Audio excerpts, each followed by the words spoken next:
Welcome to the 3-0 show, part of the Athletic Baseball Show. It is Monday, October 23rd. Derek Van Riper, Eno Saris here with you. Bridgeroli out on assignment, watching the games in person. I'm still really jealous because this is a fantastic ALCS that Britt has been covering.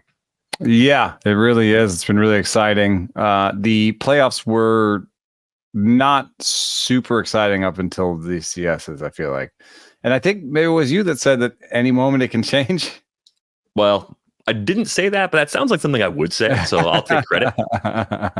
Maybe I said it to myself and you heard it from thousands of miles away. But it really can, because you can just have a walk-off win. You can have two series that go to 6 and 7, and you can have, big swings back and forth, which are some of the things we were missing, I think, earlier on. I don't think none of the wild card races went to 3.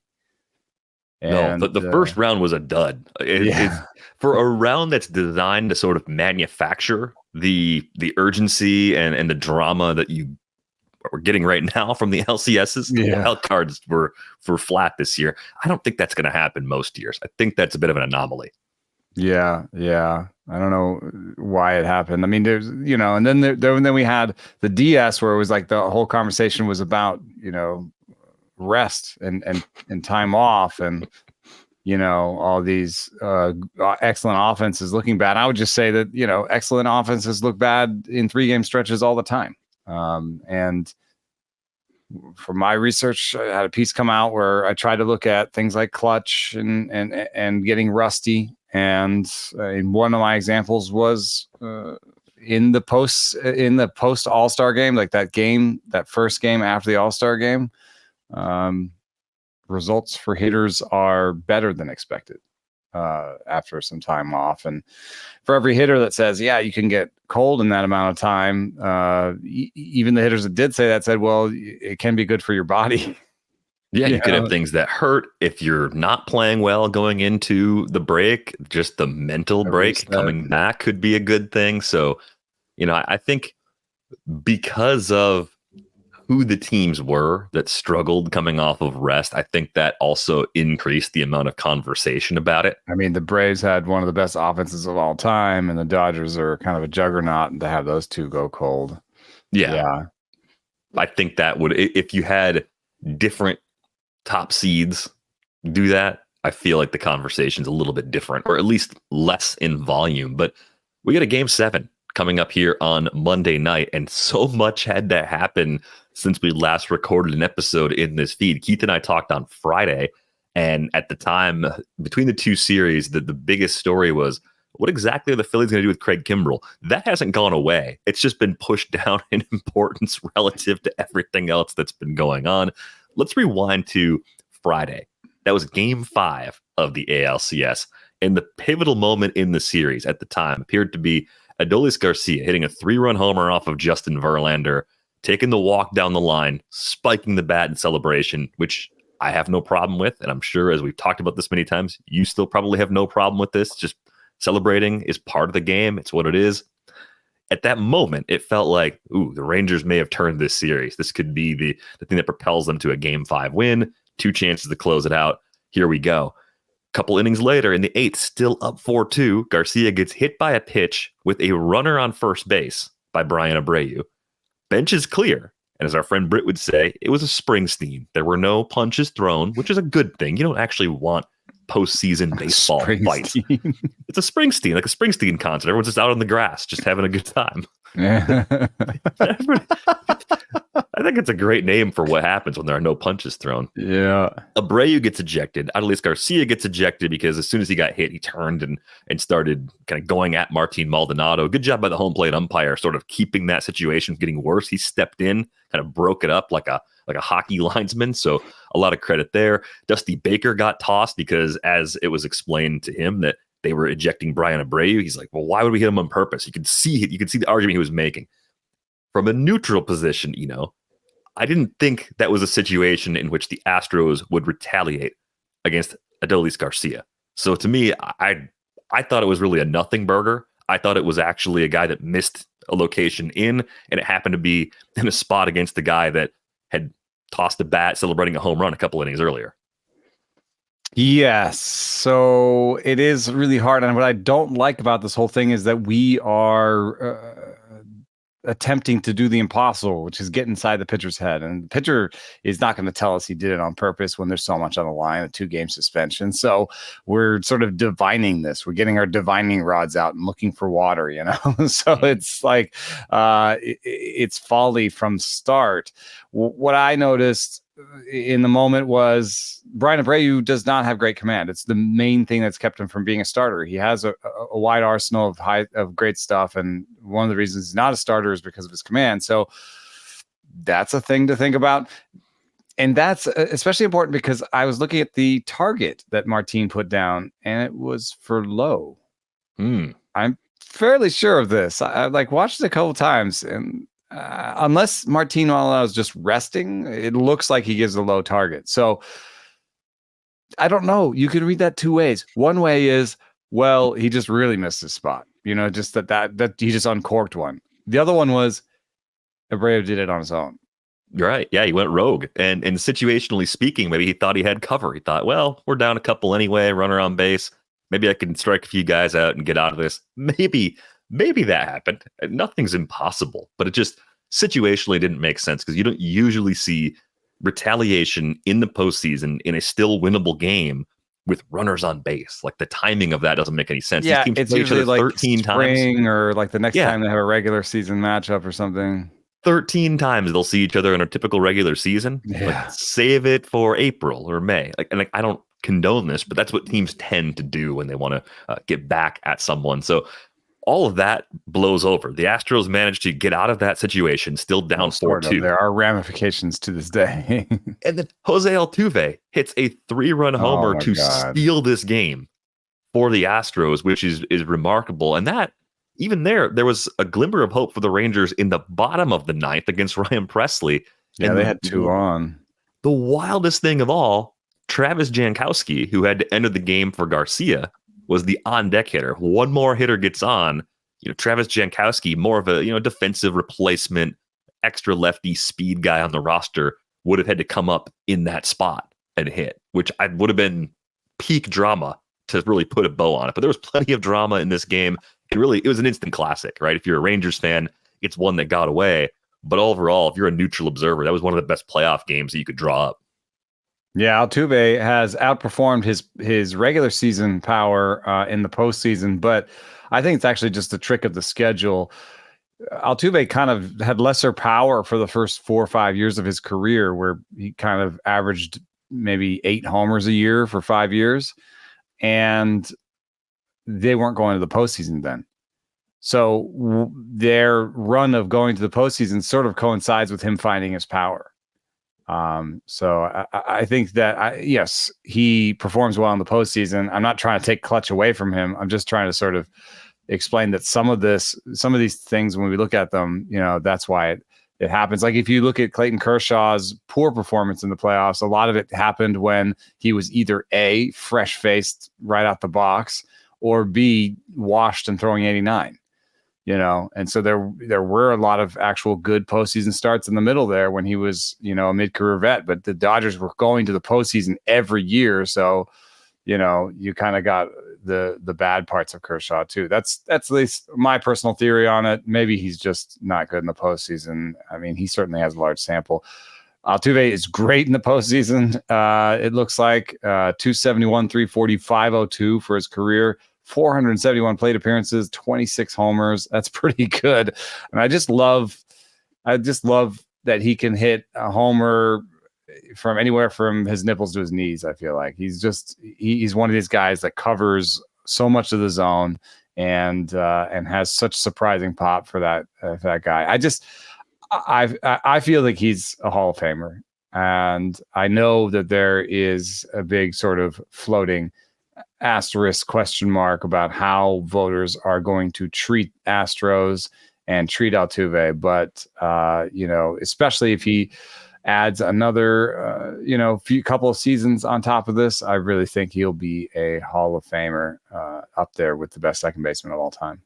Yeah, I could definitely see that being the final chapter of Jose Altuve's career in baseball. I mean, I think he's put the groundwork in for that to happen. I do think because we're seeing this team continue to have prolonged success. Like their window didn't close 2 years ago. If that had happened, I think the way that writers and fans and historians remember this team would be a lot different. But because it's been such an extended chance for new faces to emerge, for multiple seasons of success to occur without anything similar coming up, I feel like history is going to forget a lot of trash gate over time. I think at least there's guys on this team that weren't even part of that, right. weren't even on that team. So yeah, so that just brings us to game 5. There was also an exciting game 6. The Rangers, facing elimination back in Houston, had Nathan Eovaldi going, and Eovaldi didn't have his absolute best stuff, but he was good enough, and that's what the Rangers needed. It's been so important for Eovaldi to pitch well when his turns have come up because of the uncertainty around Max Scherzer, which we'll get to more in our Game 7 preview. Some of the questions about the depth in that bullpen. 6 1/3, 2 earned, 5 hits, 4 Ks, 3 walks. Exactly good enough to turn it over to the A relievers for that Rangers bullpen. Yeah, Eovaldi has this weird thing that he's been going into the last 2-3 years, where he starts with a great velocity in the beginning of the season, and it just tails off as the season goes on. He did that again this year, starting with 96 mile an hour plus velo in the beginning of the season, tailing off to 93, 94 at the end of the season. Bring it back up a little bit in the postseason, but still only around 95 in this last start. One thing that sticks out to me is that he cut his cutter usage in half, and he almost doubled his four-seam usage in the second time seeing these guys. And I just think it speaks to the value of having multiple pitches. If you think about somebody like Spencer Strider, facing the Phillies over and over again, he's an excellent pitcher with great stuff, but how many ways can he change the scouting report back on the other team? And what you saw with Eovaldi is just, you thought I was gonna, cutter and splitter you to death. Today is the day of the surprise four-seamer, and all these counts where you think these other things are going to happen. So, that's I think the value of also I've actually talked to players where they're like, oh, I'm saving that for the second half, or you'll see that pitch more when I see them more down the stretch.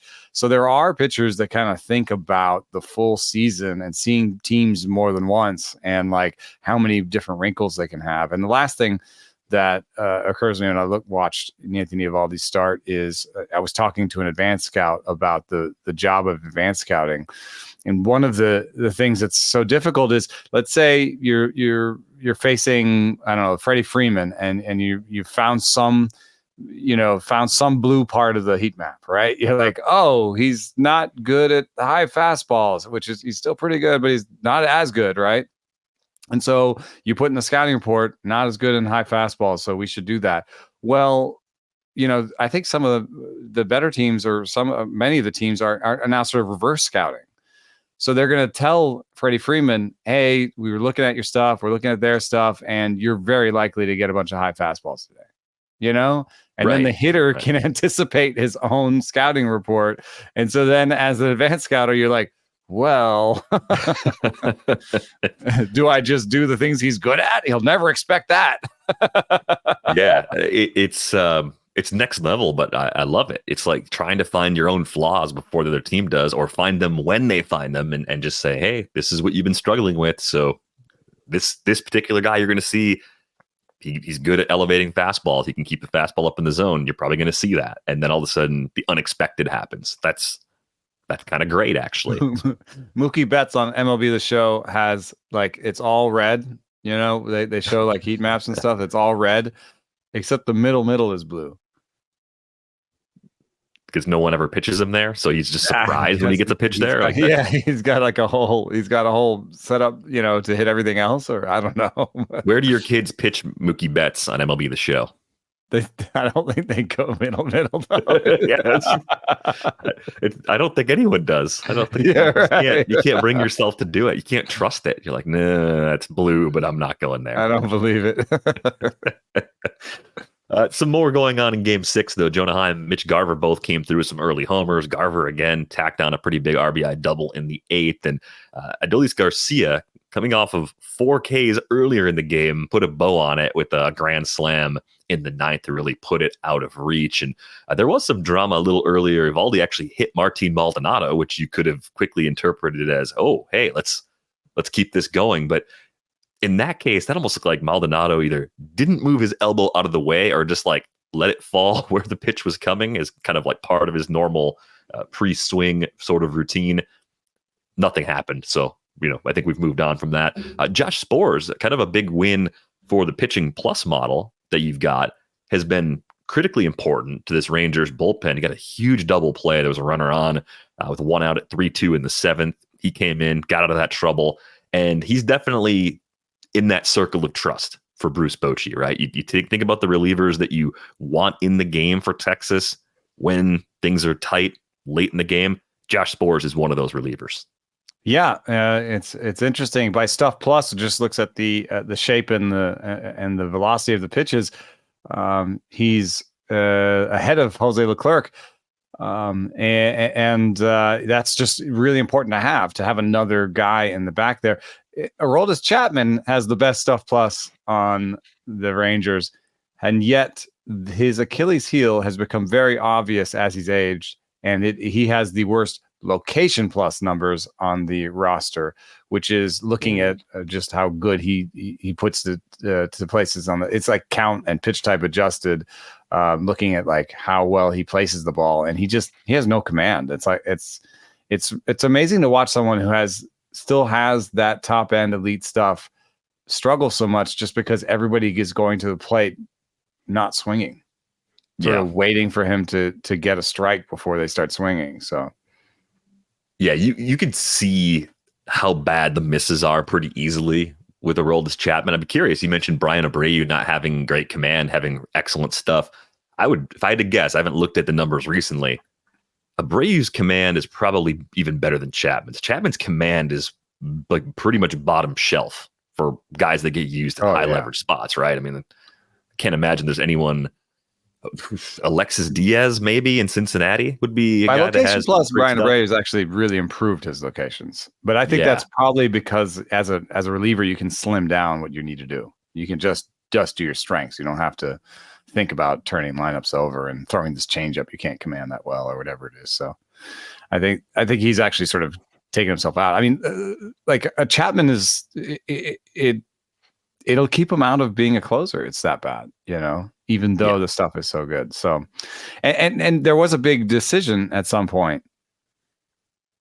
Chapman against Yordan Alvarez, was that Game 6? Yeah, I think it was Game 6. It just happened. Games at bedtime as a young parent blur together as bad as I'm like any making games ribs, together. doing a fantasy basketball draft, watching the game at the same time. It was elite multitasking.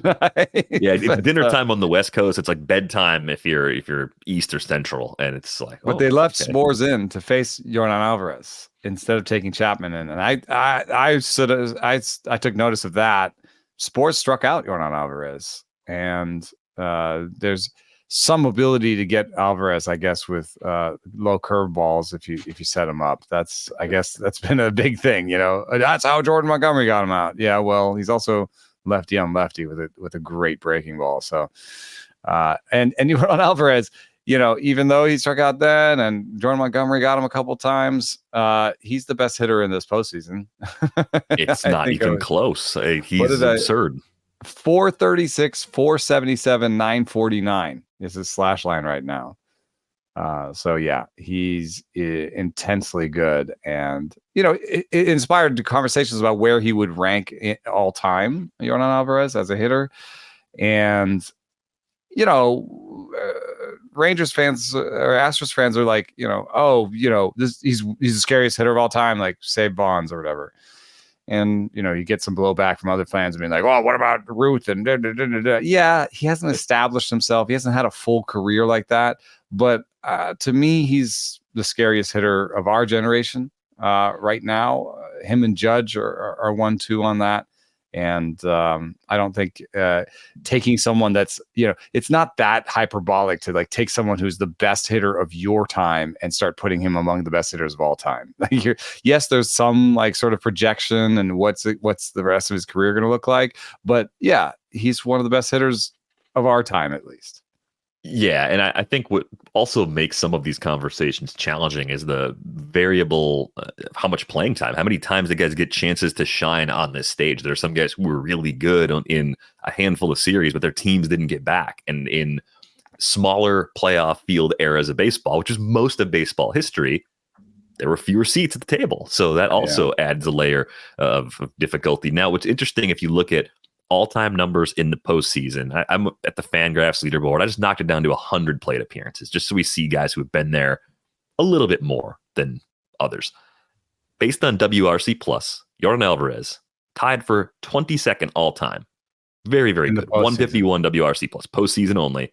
Right next to Reggie Jackson, Mr. October himself. Which, nice. There you go. That's a good spot. You look at guys that are in that range. Kyle Schwarber actually here too, does it a different way. But 20 postseason home runs now for Kyle Schwarber. It's absurd. And again, number of games, chances, right? You get more chances in this era. 51 plate appearances, like right. Yeah, just relative to some of the other guys that have played a lot in the postseason, that's still really impressive. Mickey Mantle is in this range in terms of his all-time postseason numbers compared to Yordan Alvarez. A couple other modern guys, Giancarlo Stanton. Stanton's actually got great postseason numbers. And the conversations around Stanton are not positive at the moment. What's interesting, though, Bryce Harper is even better than Yordan Alvarez in the postseason so far. Over 200 plate appearances. Bryce Harper is 7th in WRC plus all time. The top of the list is Randy Arozarena is number 1. Lenny Dykstra is 2. Then it's Babe Ruth, Lou Gehrig, Paul Molitor, George Brett, Bryce Harper. Yeah, it's amazing. And, one of the things that was difficult when I went and looked into clutch is, Bryce Harper this year, there's a stat called clutch that looks at how well you do in late and close situations. And Harper was number 1 this season in clutch. And then you look at this and Harper's, in the top 10 all time. And in fact, if you make it 150 plate appearances, he's like 3rd, it all lines up to be like, well, our subjective experience is that Bryce Harper is clutch and the numbers seem to suggest he's clutch, except that 2 years ago, he was 50th in clutch. And then 3 years ago, he was 180th in clutch out of 188. He was one of the least clutch players in baseball 3 years ago. And so that's led sort of statistical analysis to say that clutch, if it is a skill, is a tiny skill. It's, 2% of your overall value could be your clutch value. It's a couple points in batting average. It's something you only know after 7,000 clutch plate appearances. It's basically, the analysts say it doesn't exist, but I'm not comfortable saying that it doesn't exist either. So what I say is we haven't proven that it exists. And that if we did maybe heart monitor type studies, we'd find that it exists. There are ways to refine the way we study it. And then the last thing that I would say is, if you're truly, truly unclutched, your knees are knocking, you can't handle it, you're sweating, you can't do it, I'm not sure you become a big leaguer. So I think when we're looking at big leaguers, we're already looking at only the 200 best baseball players in the world. And if we're doing that, then there's no bell curve there. It's probably just a difference between very clutch and mostly clutch. You know what I mean? Like we're not looking at people that cannot handle the moment at all, or else they probably wouldn't be in the big leagues, is my point. Like they get washed out in college or high school or wherever. So that's sort of my theory on clutch, but it's a big disagreement between sort of players and old school and the analytics is whether or not clutch exists. Yeah, that debate I think will rage on forever. But it's similar to, Keith and I were talking about lefty on lefty splits and the difficulty of even relying on those in a full season because statistically it's the same problem. It's such a small slice that you can't really value it in any sort of way. Yeah, reverse splits are not something you should really believe in. Reverse splits, all of these different things, and clutch would fall into a similar bucket just because of those statistical batter versus limitations. pitcher numbers. It's like BVP, you want to trust it. If you're the kind of person that plays daily fantasy or makes a prop bet or just wants to root for something to be like in your favor as a fan, you want to believe all those things, and they're true until they're not. It's just the way it works. I can't help you there. But at the same time, you're like, well, there's got to be something about the way certain pitchers work that favors certain hitters, right? You're a good fastball hitter, and this guy's best pitch is a fastball, and his secondaries aren't good, so you're going to see him well and hit him well. But it's not fully supported by numbers because the samples are simply too small. Last thing on this lead up to Game 7, I was really surprised. So Jose Leclerc bounced back, got into some trouble in Game 6 after giving up the Altuve homer in Game 5. Kind of nice to get a good outing in, or at least an acceptable outing in after a blow up like that. The Astros had a choice to make. They had the bases loaded. John Singleton came on as a pinch hitter instead of Yainer Diaz. And I thought that was a weird choice. Like, I know you want the platoon advantage. You want to go lefty righty when you can, but the identity of the hitters needs to matter. One of those guys was on your team for the whole season and was a well above average player, and the other was just trying to claw his way back into the big leagues. John Singleton's a nice story, but I don't think John Singleton's the guy you want to use in that spot. It's also the backstory of Astros fans being like, why aren't we playing Yainer Diaz more? And like, backbiting Dusty Baker. Perfect situation to use him. Yeah. And they didn't use him. And I just, well, if you're not going to use him there, like, what are you doing? Yeah, I guess, and I think that what you were saying just a second ago about like, there's things about the way, like you could maybe there was swing playing stuff where it's like, he's a really good low ball hitter because of his swing playing, and this is a low ball pitcher. I was just thinking when you were, listing out those best postseason players of all time, maybe they're clutch, maybe they're really good at high velo fastballs. Yeah, because the postseason is full of high, the velo goes up another tick, so maybe, and you start seeing the best fastballs that people have. So, Bryce Harper, fastball hitter. Yeah, probably. So, so that's something I was thinking about. But yeah, in that moment, I was just, I don't know that I processed like, oh, this should be Yainer Diaz, but I remember being like, wow, this is the guy up at the plate with everything on the line. That's not probably how the Astros wanted it written. Right. You would expect a slightly better option for a team that good in that spot. And my argument is they had one and they didn't use them in that spot because they wanted the advantage. Maybe there was more to that decision. I'd love to know all the factors that were taken into consideration to lead to that spot, because they're probably very interesting. Now, looking forward, Game 7, it's Max Scherzer against Cristian Javier. We've seen this once already in the series.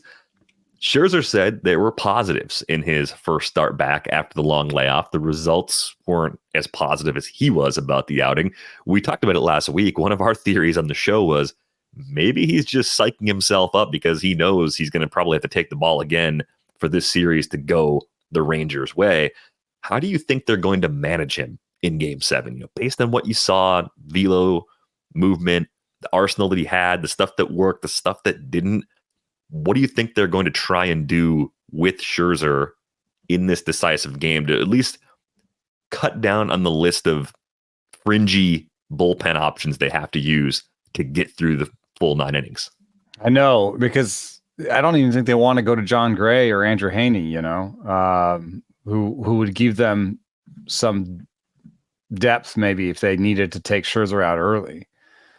But, I think the one positive and the one thing I would look at early is velo. He came back from a month off and had the same fastball velo that he'd shown. And it was one of the better on the better end for his fastball this year, which is 94 plus. So if he comes out throwing 94 plus, that's the first positive I have, and that gives him a little bit more leash. If it's more 92, 93, then I'm on the edge of my seat from the minute the game starts and about to take him out. The thing that was the negatives, I think, that we all agreed on was that he just wasn't commanding his slider and his curveball as well. And that's the thing I'd be watching otherwise, because that's going to lead to walks, and that's going to lead to maybe homers. And that's going to be like a homer that's what you're trying to avoid. Like a walk is okay, but if he got to that walk because he couldn't command his breaking balls at all, that might be a quicker hook from me, because I don't want a 2-run, 3-run homer to put my team in the hole that I can't get out of. It's so interesting that we're at a phase of Scherzer's career where I think if you had the choice between Scherzer and Javier, based on where they're at right now in their respective careers, who would you rather have taking the ball to start this game? Yeah, I guess Javier. Javier got his fastball back. He's been striking guys out again. The one weakness with Javier, though, is he's pretty much a 2-pitch pitcher. I mean, there's only like maybe 2 pitchers that threw their primary 2 pitches more than him. He's like kind of a 90% guy when it comes to fastball slider. So, he's going to have to be unpredictable somehow, and his command can kind of come and go. So, there's some risk with him too.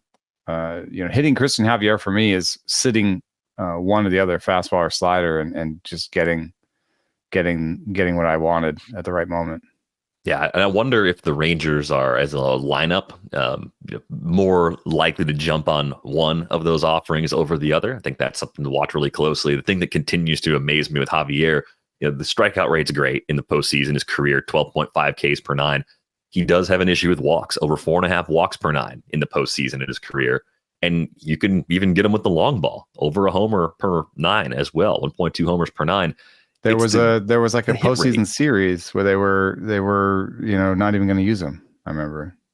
Yeah, and that might have been like a fatigue and something else may have been in play there. But still, what's been just unbelievable is the extremely low hit rate. 18 hits in 43 and a third inning so far for Cristian Javier. And no matter how good you are, there's some luck cooked into that too.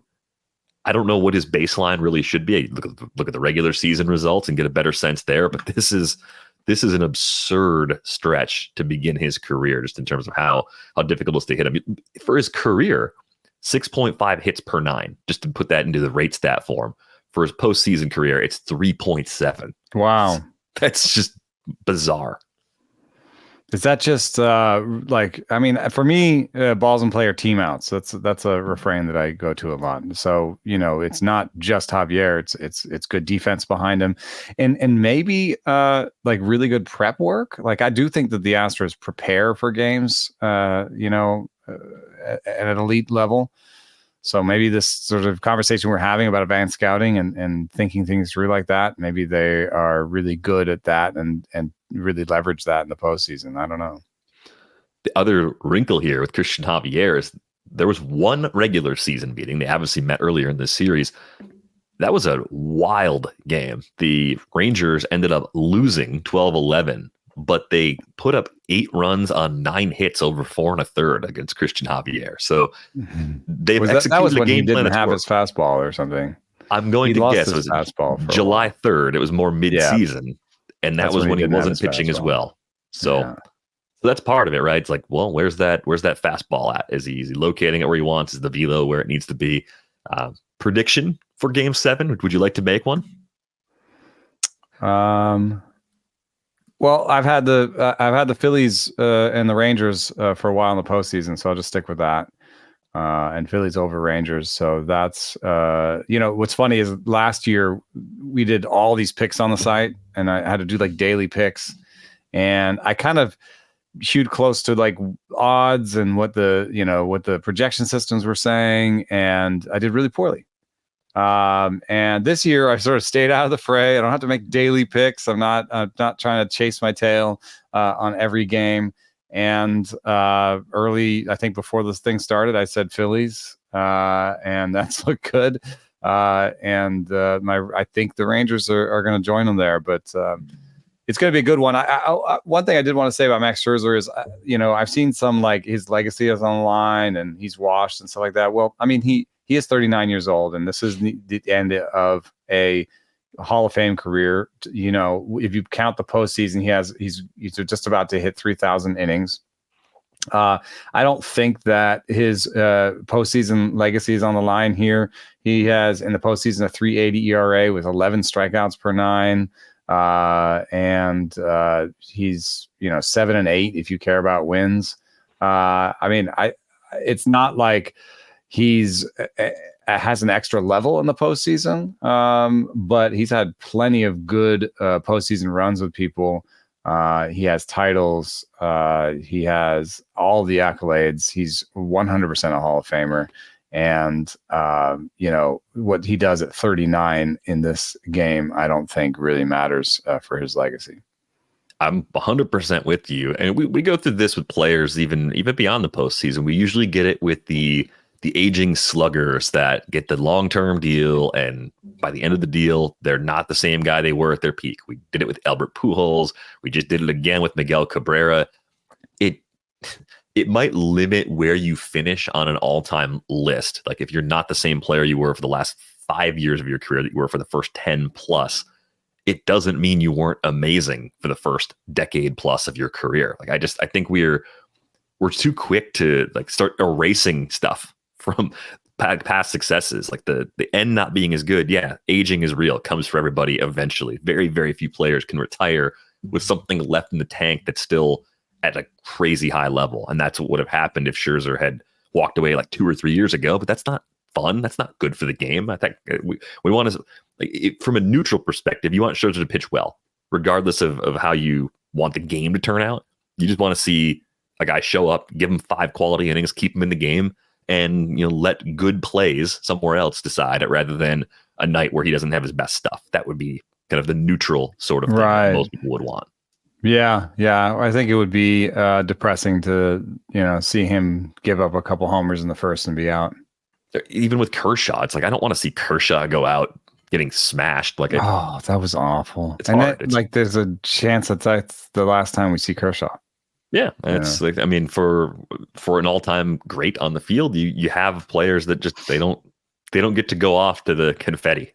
That's just not. Yeah, Pujols was kind of lucky with that, man. I mean, I did not see that coming, that he would have this like sort of curtain call moment where he was good again and actually useful for his team, and got everyone to smile one last time for him. Yeah, I mean, clearly respected in that clubhouse with the Dodgers during his brief time there. It was a big part of why they picked him up too. But he offered a lot more than I would have expected with the bat during that swan song with them.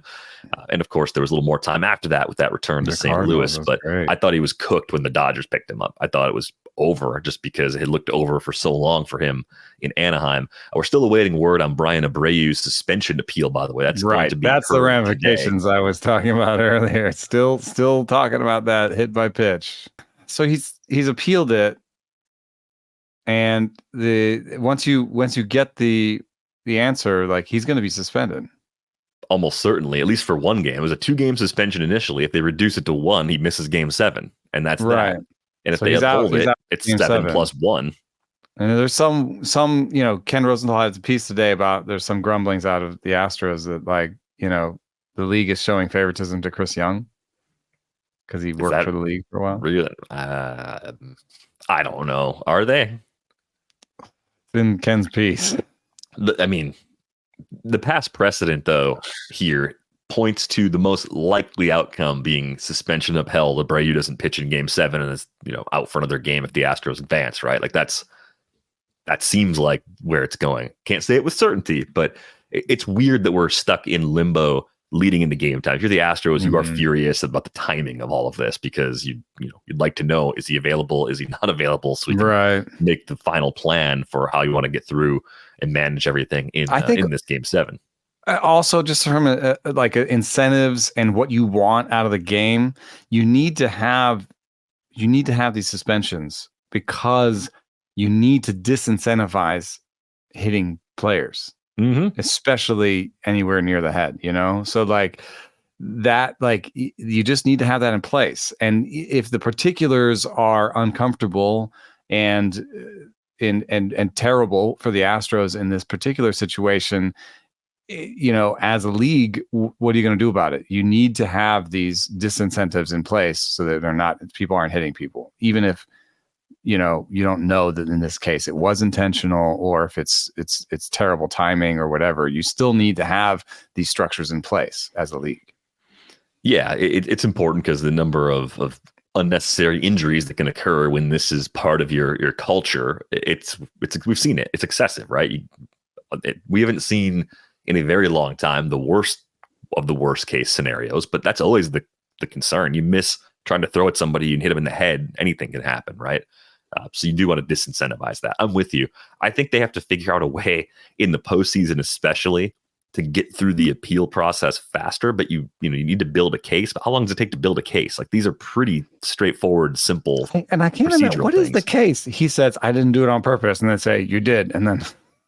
Right. The umpires on the field all agreed at the time that they thought there was intent. But again, you're all trying to get in his head in the moment in a very emotional situation with 50,000 people screaming. I'm not sure that the judgment of someone's intent in that moment is going to be flawless, but we shall see.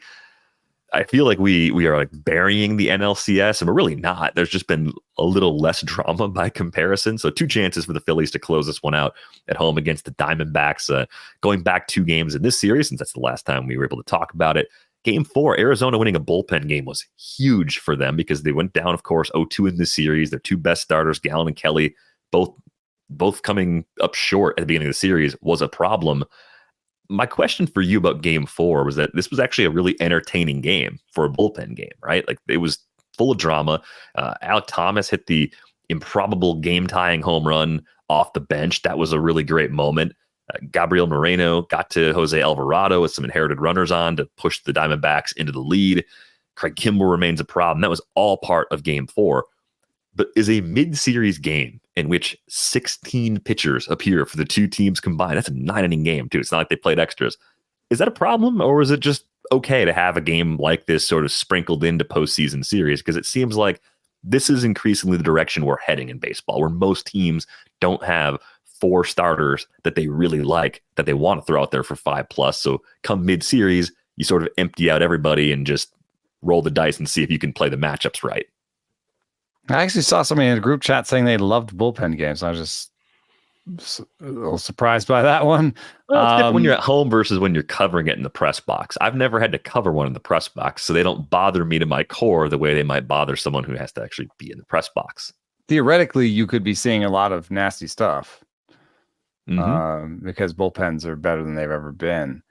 But in the case of the Diamondbacks, it wasn't all pretty.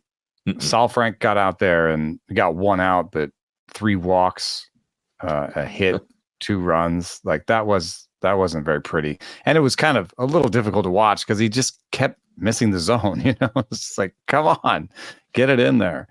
So it wasn't all pretty all the way through. Craig Kimbrell also in this one had such a bad game that his manager has since said that he's moved off of the 9th. In their case, they have such good other pitchers in Jeff Hoffman, Matt Strom, Sir Anthony Dominguez, Gregory Soto, and Jose Alvarado that they can use Kimbrell earlier in the game and still have a great bullpen, I think. But it did, in this case, lead to that Alek Thomas moment. We had a great time in the Sarah's household. My kids were finishing up bedtime. And I had the game on my phone. I called them over. I said, "Here's a big moment." And they've been sort of rooting for the D-backs because they feel that the D-backs are the ultimate underdogs in this postseason. And I said, "Come on, Alek, hit this homer, be a legend," and then he hit the homer and the kids screamed and, jumped into the plushie pile. And it was a great moment. So a great moment for the franchise too. To pull them even in that situation.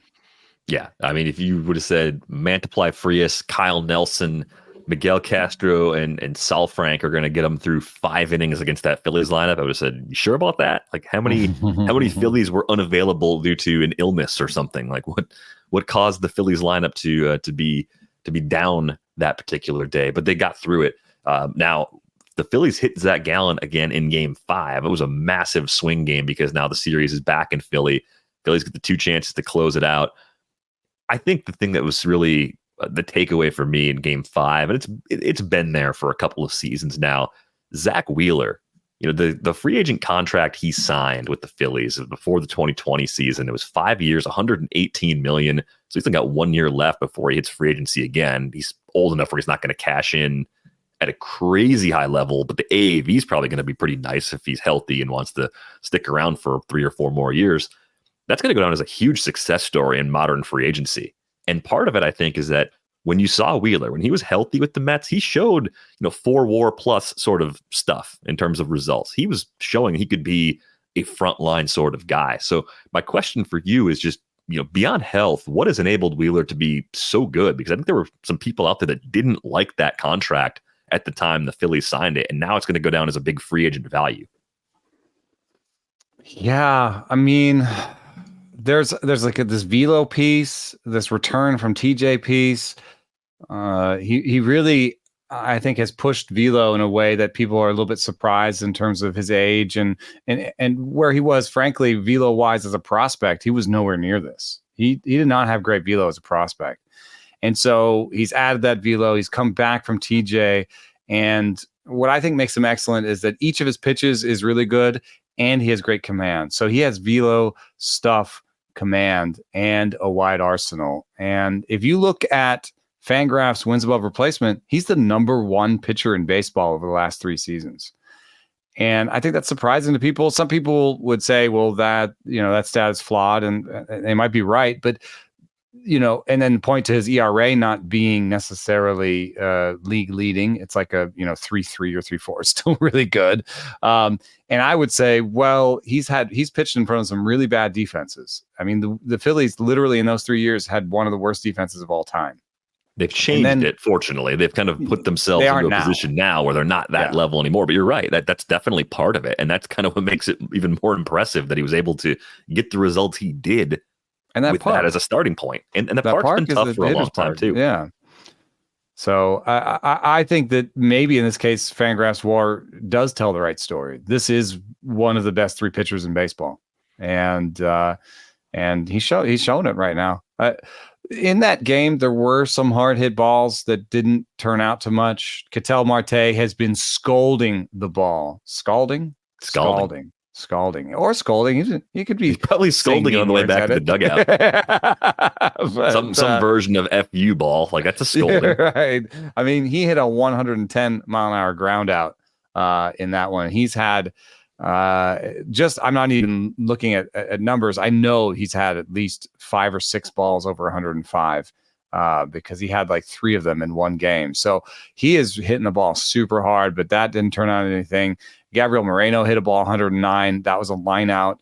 Corbin Carroll hit a ball 109, just got a single out of it. So not enough launch angle on those, or just not placed incredibly correctly. They did hit the ball somewhat hard. There's also some sequencing where, like, Christian Walker hits a double in the 6th. Lourdes Gurriel hits a single in the 4th. If you kind of put some of those in the right order, they might have scored some runs. But 6 was not in the cards for them that night, and Wheeler was dealing. Yeah, he really was. Now, looking ahead to Game 6, it is the Merrill Kelly, Aaron Nola matchup. Again, that comes up for these 2 teams. We've talked about Kelly a handful of times this season on Rates and Barrels as a guy that's reached a level that I didn't think was possible over the course of this year. A big part of the story for him is a really deep pitch mix. What do you think the keys are going to be for Kelly in terms of getting a certain combination of those things working? Like, which pitches are the most important to him if the Diamondbacks are going to go into Philly and extend this series another game? I mean, it's actually, to me, not his worst pitches. It's the fastball. It's like, how is he going to use the fastball against them? When it's his other pitches that are, his strengths. And his changeup is his best pitch. And in the last game, he threw his changeup more than any other single pitch. Can he do that again? Does he have to? Will he surprise that? It's again that sort of advanced scouting strength thing, right? Should he pitch to his strengths and throw a bunch of changeups and be predictable, or should he throw a bunch more four seamers and sinkers when they're not expecting them? Because they will be hunting those four seamers and two seamers, except their game plan might be, well, let's sit slider because he's not going to give us a lot of four seamers and sinkers, right? And so maybe we can hit that slider, the cutter or whatever. So, there's a lot of back and forth, but it really matter how he gets strikes, how he uses his fastballs, and how much is he sneaking the fastballs by or using them to surprise attack. To me, it's about the fastballs because he has really excellent cutter, curve, and change. And he used those really heavily in the last game. And he has to do something different because, like we just showed with Eovaldi, you kind of got to come back with something else. And I wonder what that will be for Kelly this year. Maybe this game, maybe it'll be some surprise sinkers. And then I guess the natural other side of this is Aaron Nola coming off 6 scoreless last time out, 7 Ks, no walks, 3 hits. I mean, it was a gem, and he was able to just hand it over to 3 relievers with a pretty big lead too, because the Phillies started piling on even more after Kelly left that matchup in game 2. What should the Diamondbacks try to do differently? Like, what would your plan of attack be against Nola? I mean, he's so excellent. I mean, I think the one thing is you got to see what kind of command he has on the curveball that day, because he does sometimes fall into some fastball curveball patterns where he's like fastball curveball against righties and fastball changeup against lefties. But if he's really placing that curveball, everything is a lot harder. So I tried to spit on the secondaries early, and hope that he doesn't have great command of one of them that day. We're going to have happy children in the Saris household tonight. Are the Diamondbacks going to find a way to extend it, or is this one ending in 6? I think this one's ending tonight. Aaron Nola's a big game pitcher. They're, as if that exists, they're at home. The crowd is going to be on their side. The park is on their side in terms of they have the home run hitters. So I'd expect the Phillies to hit more home runs than the Diamondbacks tonight. Yeah, I think that would be the key. If you can find a way, if you're Arizona, if you can just find a way to launch a few homers early, especially, and kind of take the crowd out of it in the early innings, that goes a long way too, right? The longer this goes, even if Kelly comes up and it's a pitcher's duel through 4 or 5, that crowd's not going to go away. So I think the quicker you can sort of take that element out, the better off you're going to be. That's cliche, but it's generally true. Like, those ruckus crowds they're an extra thing to deal with in October that you don't deal with very often throughout the regular season. Walker's got to get going. Walker's got to get going. Mm-hmm. If you could do something where, you come out of the first inning and Corbin Carroll and Walker have both gotten hits and you have a run or two, like, that changes everything. Yeah, just changes the complexion real early out of the gate. I'm with you, though. I do think the Phillies are going to find a way to end this one in 6. Diamondbacks are a nice story. Obviously, anything can happen, but a lot leaning in the favor of the Phillies. I think you push it to 7, though, and things get a little more goofy, right? The disparity in pitching matchup tonight is like, if you're the Phillies, you really want to end this right now for every possible reason. Game 7 for these teams. I mean, Fott probably goes again for Arizona, right? A rookie on the line, game 7. And then it's like the Walker, it's the Walker Sanchez. I mean, they haven't even used Walker, but it's Sanchez and whole staff. I mean, it's whole staff for both. It's Ranger again. It's the rematch. It's Fott versus Ranger if it goes 7 again. I think they both pitched so well in their game earlier in the series that I sort of just naturally expect the opposite because it was the first time. Yeah. Either way. I mean, there was a lot of people arguing that Fott should be left in, and I was like, listen, when we were having this argument about Blake Snell, I get it. Blake Snell, like Cy Youngs, and as much as I think Brandon Fott's a pretty good pitcher, like, we're really going to have an argument about taking out a guy who had a 5.7 ERA this year. like he's just like, oh, but today he's amazing. So like, dude, you got to forget that 5.7 ERA. He's just a totally different person today. I was like, no, man. You say thank you so much, man. You gave us 5 2/3.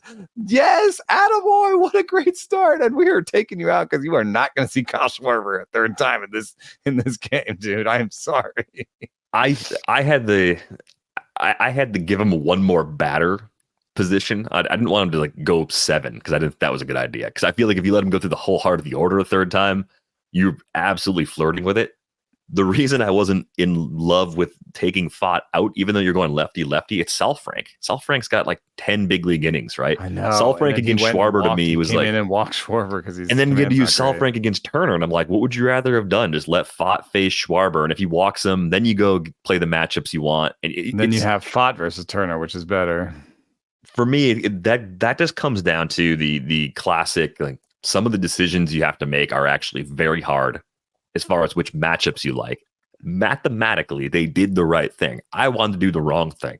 Also, because you want Sal Frank against Harper, so it's like there was 2 batters there you didn't want Fott against. So that's the real reason you take him out. It was ultimately, I think that was the biggest process. Yeah. You get 2 lefty matchups instead of, going wrong way against Schwarber. Yeah. You're slightly better off. I get why they did it. It's just like, there's some part of me that it's probably having 39 years of old school baseball analysis, just like hitting me repeatedly. And I'm like, fine, leave him in for one more. Let's just see what happens. It should be fine. And Schwarber might have hit it. Should be fine. Schwarber could take you long any moment. Well, then he hit one off a lefty, hit one off of Kyle Nelson later in the series anyway. And it's like, see, these are the guys you're throwing out there. Like, if your lefties aren't like good lefties or great lefties, are you getting as much of an advantage as you think? That's right. I mean, we're talking about Sal Frank. You're not bringing in, vintage Chapman or whatever. You're not bringing in Jose Alvarado or someone that just throws gas from the left side. So anyway, it's a debate that will come up again, I'm sure, at other times down the road. It's also the oldest debate. People want to frame it as like this analytics thing, but like it's the oldest debate in the book. I remember one of the first things I remember as a fan was like you took Russ Ortiz out too early. I don't know if you remember this one. I don't remember that exact instance. It's 2002. It's Dusty Baker, and the Giants are up 3-1 in the series, and they're up in the game, and Dusty Baker takes Russ Ortiz out and goes to Fernando Rodriguez.